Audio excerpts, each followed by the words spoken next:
Hey, US Virgin Islands Chess, welcome again. This is your host, Colin, and we have another game from Light Chess. All these games from the Android device, guys, that I'm using are all Light Chess games. In this game, my opponent rated somewhere around 1900 in this classical time format. 30 players for each player. We decided to play a random classical match. Sorry, guys. Today's election day, November 3rd. We got this special here. 45 move game, so let's try to keep up. Kind of a lot of information. Your instructor with white pieces, guys, Colin from US Virgin Islands Chess at home and abroad, started with 1e4, playing 1e4, going for the old Sicilian defense, with bishop to c4, e6 now, c3, maybe a pseudo Steinitz, another Steinitz variation. I love the Steinitz variation, by the way, guys. I have another video on the Intermediates playlist that you guys can check out that's very helpful in the Steinitz variation. The c3, d5 now, suggesting to close the position. E takes d5, and bishop to b5 now. So pinning the c6 knight to the king. And bishop to d7 now. Good instructional play by my opponent. Short castles. And a knight from g to e7 now, giving more coverage to the attack there on c6 square. Where the knight is still located at the moment. It was pinned and now it is not. Okay, so after knight to g7 now, rook e1, guys, played by myself. Just go through this really as quickly as possible because it's a good instructional classical message, good notation. G6, d4 now, collegiate move, asking to close the center. And after d4, my opponent captured with his c-pawn, now recapturing with the knight, and now my opponent asking a question, a6. That was not the best move in the position. Maybe you guys can go on your own time and find out why a6 was not best. It was actually just best to capture d4, and then after bishop captures d7, queen captures, and queen captures d4, and then we actually have a pretty decent game. But instead, my opponent went for the soft a6, asking too early of a question from the b5 bishop. Okay, and now white went ahead and team white here captured on c6. Okay, now b pawn captures on c6, forcing the bishop to now move to another square. And so actually not forcing the bishop to move back. Can you guys spot the move that's actually best for white in this position after I give everyone a couple of seconds? Right, not having to move the bishop, instead playing what else? Right, this was the move played in the game, guys. Queen to d4 now. Rook on h8 is under attack. Okay, so rook to g8 was played by my opponent. Now bishop to d3, dropping back and creating a web now of defense. The bishop on d3 looks really good. Queen to c7 played by my opponent, and find the move for white. If you found bishop to f4, that is correct. Now forcing the queen to move to b7. And after this, b3 now, just not allowing a free capture on b2. After queen eyes b2 pawn. So b3. And bishop to g7 now, attacking the queen. Okay. Bishop to e5. Now played by myself, just blocking and also attacking.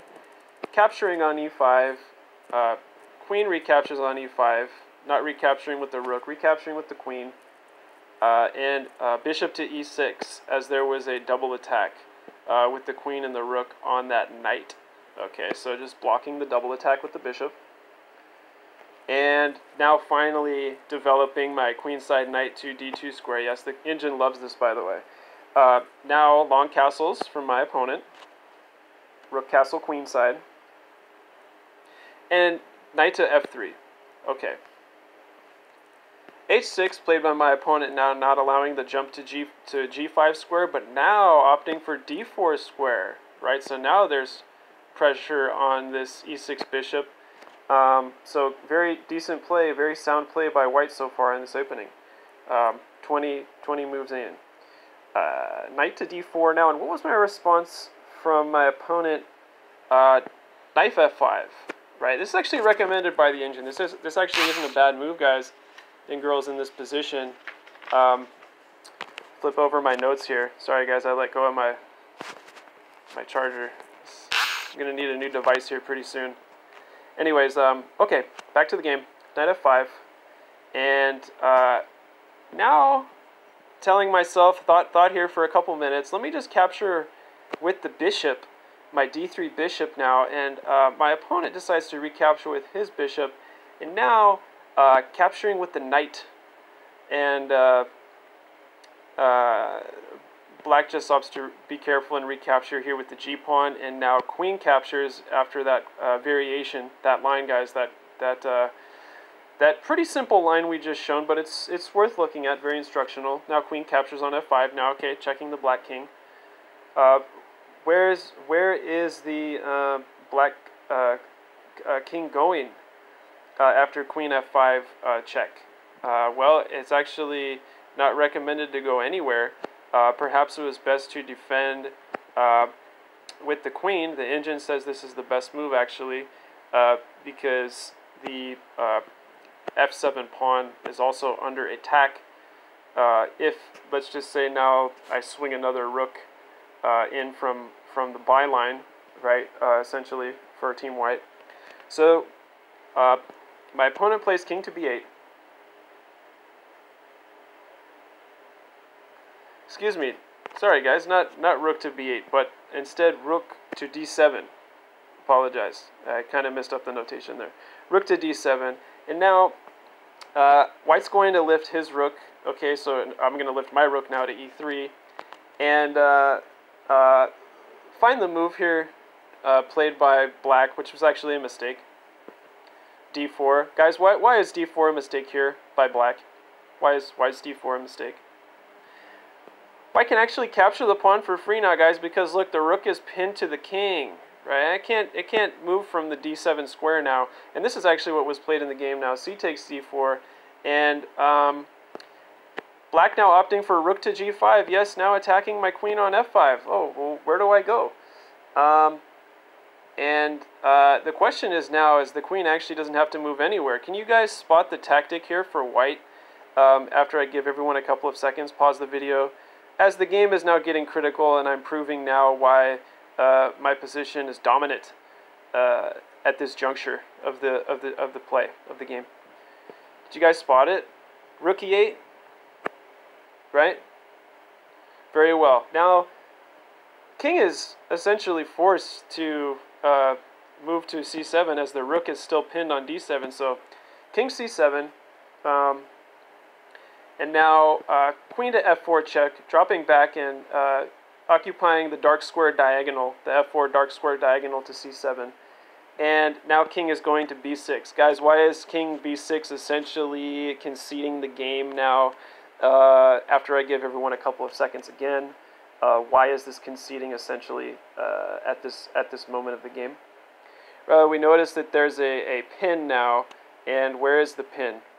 What should White play? Just simply, what should White play to win the... Right, there it is, guys. b8. Rook b8. Rook b8, because now if queen captures, queen b8, and Black should be lost with two rooks versus a rook and a queen. Highly disadvantaged now. So rook to b8 was played, and instead rook g to d5 now played by my opponent, opting maybe to get a pass pawn. But after rook captures b7 and king captures b7, which was played, it was better to capture with a rook perhaps, or maybe not. Maybe it wasn't better to capture with rook. Maybe it was just better to keep those double rooks on the d file. But we see king captures b7, and now rook to d1 played by your instructor, guys, your online virtual tutorial instructor, in c5.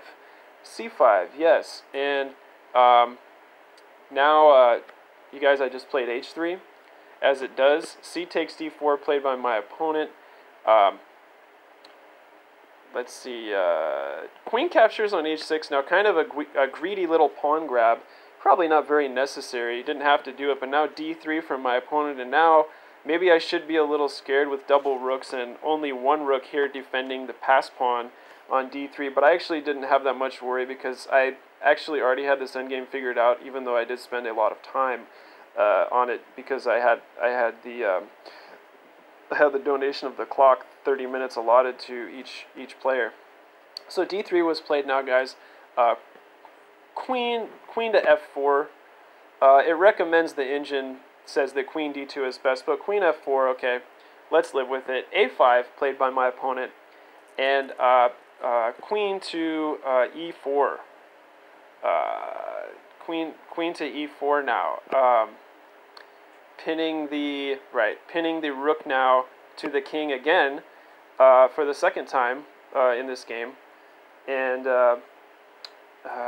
queen e4 and king to a6. Okay, so queen c4 check, queen c4 check, and king to b7. King is going back to b7, and now b4. a4 now played from my opponent, and b5. Now exclam maybe now rook 5 to d6 played by my opponent, and queen to e4 check. Yes, repeating the same move. King to b6, moving up, and queen captures on a4 now. Yes, the trouble is coming, so to speak. Okay, d2 played by my opponent now, and really hoping that pass pawn can get through. Maybe there's some kind of tactic with the double rooks on the d file. But let's disprove it, guys. Let's disprove that there's actually no threat, and white is safe and sound, and Team White can walk home with a win in this particular time setting and format. d2 was played, and queen to a6 check, guys. If you spotted this star move, yes, queen to a6 is now the pawn is defending that queen there. And where is the king going? Okay, king is going to c5. The least recommended square by the engine, as we just saw. And now let's just wrap it up. Boys and girls, this was 12 minutes here with Colin Heim, U.S. Virgin Islands Chess Intermediate level course. How's everybody doing? Happy Election Day 2020. And after king to c5, queen to c8, check. King to b4, played by my opponent. a3 check, not capturing a3 pawn. King b3. b6 now, exclam. What am I telling my opponent here, guys, after I give everyone a couple of seconds? What is b6 saying, right? b6 is saying, well, if you go for something like this, if captures, then rook captures, and yeah, black is toast. Black is still toast after b6. Now, rook e7 played by my opponent now, going for e1 square. And now, guys, after rook e7 and b7, now allowing this, guys, right? Allowing this check, and king to h2 after rook e1, and this was the end of the game. King h2 was the last move of the game, and black resigned. Thank you guys so much for participating and watching this 45-move classical online instructional, brought to you by your host Colin Heim with U.S. Virgin Islands Chess. Very exciting game, and I encourage you guys to look through this notation again. Watch the video as many times as you would like. This old Sicilian, classical, somewhere around 1900 level, classical battle. For my intermediates, playlist, guys, this was something nice to look at. A lot of engine moves, a lot of moves that I played were actually looked upon with favor by the Fritz engine, the Chess-based India engine that we have here. Sort of the critical moment of the game, guys. Here, remember queen d4, not having to move the b5 bishop, right? Not having to worry about c captures or a captures. And now forcing rook to g8, and doesn't black look kind of bunched up here, guys? I mean, there's just, yeah, bishop d3 again, like we talked about, just beautiful chess. These pieces are all bunched up here. You have eins, zwei, drei, vier, fünf. You have, sorry guys, that was German. They got five pieces all together, all within the same distance from one another, and this kind of looks a little bit ugly. So your instructor decided to make the most of this position. Queen c7 question mark, because that just gives white a tempo. Attacking b2 pawn, yeah, with queen b7, and bishop g7, and now bishop e5, queen captures e5, and bishop b6, and knight d2, and everything's nice. And we'll stop here, and thank you guys again so much. See everyone on the other side. Have a very healthy November. Let's all get healthy and get to over the board chess for US Virgin Islands expansion project. Go Team USVI. Thank you guys, and have a lovely rest of your time. Bye bye. Thanks for now.